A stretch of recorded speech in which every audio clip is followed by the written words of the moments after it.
Hey guys, Rafi here from the Endgame Investor, and today it's time to play another game of Fix That Article.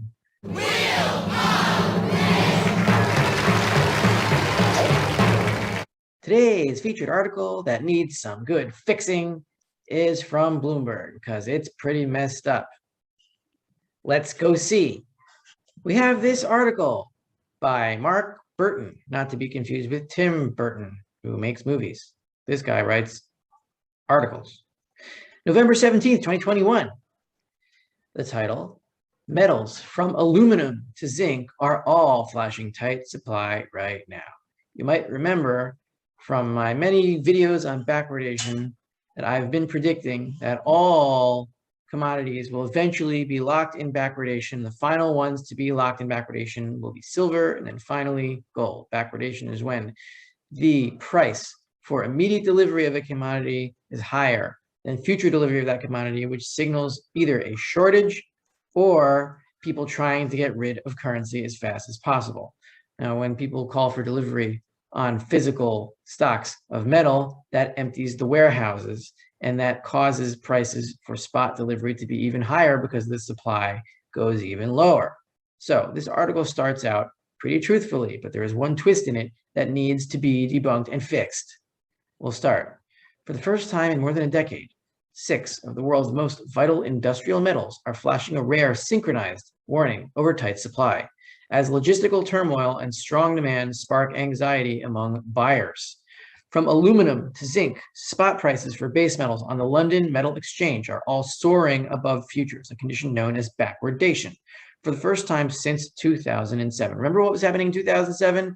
The dollar index was hitting lows, and currency was being dumped, and commodities were spiking, which eventually caused the 2008 financial crisis because people didn't have enough buying power. Anyway, buyers are paying a premium for access to metal against the backdrop of plunging exchange inventories, supply chain delays, production hiccups, and surging demand for industrial commodities in everything from construction to consumer electronics. In copper and tin, the scale of the backwardations has reached record highs in recent months, exacerbating the sense of panic among industrial users who have been dealing with escalating supply turmoil since the pandemic began.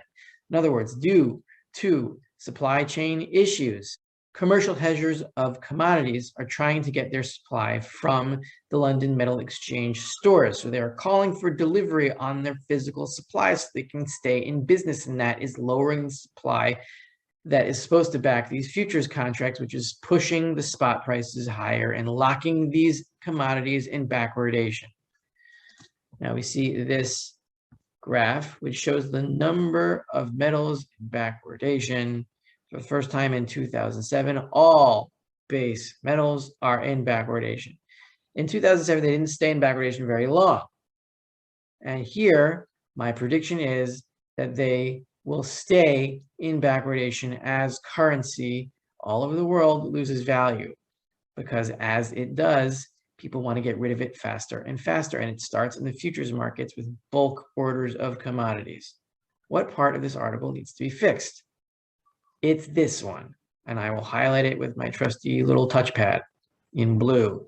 This is where the author, Mark Burton, stops reporting the news and starts editorializing, change in tone, and this, my friends, is bullshit. He says, to be sure, let's be sure. And when anybody says to be sure, you can be sure that he's not sure. To be sure, the across-the-board tightness might not last for long. There's your first, to be sure. It might not last. It sure might not. Yeah, that makes sense. To be sure, the across-the-board tightness might not last for long. Backwardations in markets like copper and lead are fading, even as aluminum and nickel spreads become tighter. Backwardations in metals like copper and lead are fading? How can that be? How did that happen? Let's see. Hello, I'm Troy McClure. You might remember me from such instructional videos as... Hi, I'm Rafi Farber. You might remember me from such instructional videos as Copper Squeeze proves that COMEX will default on gold and silver futures, where I discussed the exact situation in copper backwardation that has been alleviated supposedly by the London Metals Exchange making physical delivery illegal. You can find that video in a trusty little card here. Does anybody remember what the London Metal Exchange actually did when copper was in a backwardation squeeze? Check this out. Bloomberg again. BNN Bloomberg. Is it like CNN, but BNN? Oh, look at that. It's Mark Burton, the same guy, except he was being partnered with Jack Farchi. Jack Farchi. That's very Farchi of him. So what was the LMA doing when this happened? Here is the paragraph. The LME brought in emergency measures on Tuesday evening to address the situation. Among them was a temporary change in rules, allowing anyone with a short position who is unable to deliver copper to defer their delivery obligation for a fee. So the deal is you pay off the LME and they'll screw over the long. And that's why backwardation on the LME has eased, but backwardation on the Shanghai exchange is getting worse now because traders, when they can't get what they want from one exchange, will move to the other one. So why is backwardation softening in copper? Because they changed the rules. So it's moving to Shanghai, because when people can't get their physical supply from the London Metal Exchange, they'll just move to a different exchange. But one consequence of the supply chain turmoil is that the price spreads in other global exchanges might tighten further, even as the LME market softens, Nugent said. Is that a candy bar? I don't know. Now you go to this chart. It says whack-a-mole. Shanghai copper trades in steep backwardation while LME spreads soften. So what is happening here? The regulators changed the rules on the London Metals Exchange so that long copper holders couldn't get delivery of their copper, so they moved to Shanghai to get delivery of the copper, and all of a sudden the backwardation shifts from London to Shanghai. I wonder why. Maybe it's because long copper holders were getting absolutely nothing when they wanted copper. I'll take the box! The box! What's in the box? Nothing! Absolutely nothing! Stupid! So let's correct this article, or at least this paragraph. To be sure, the across the board tightness will last very long, perhaps permanently, notwithstanding the fact that backwardations in copper are fading.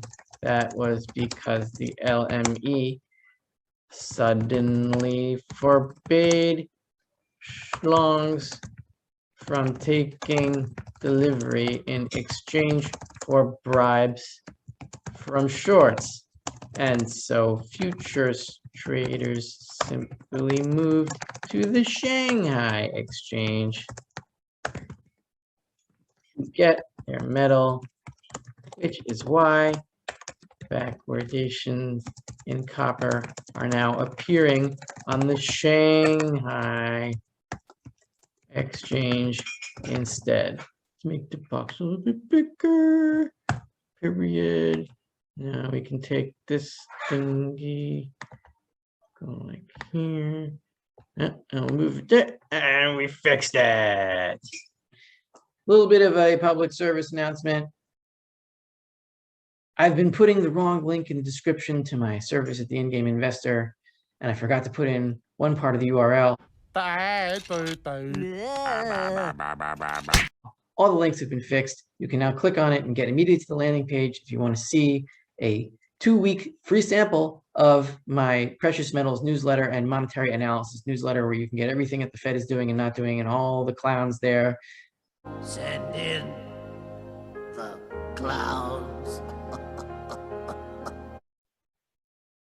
With the same sort of humor I have in these videos, except more detailed. Enjoy, have a good weekend, and stock up on your metals.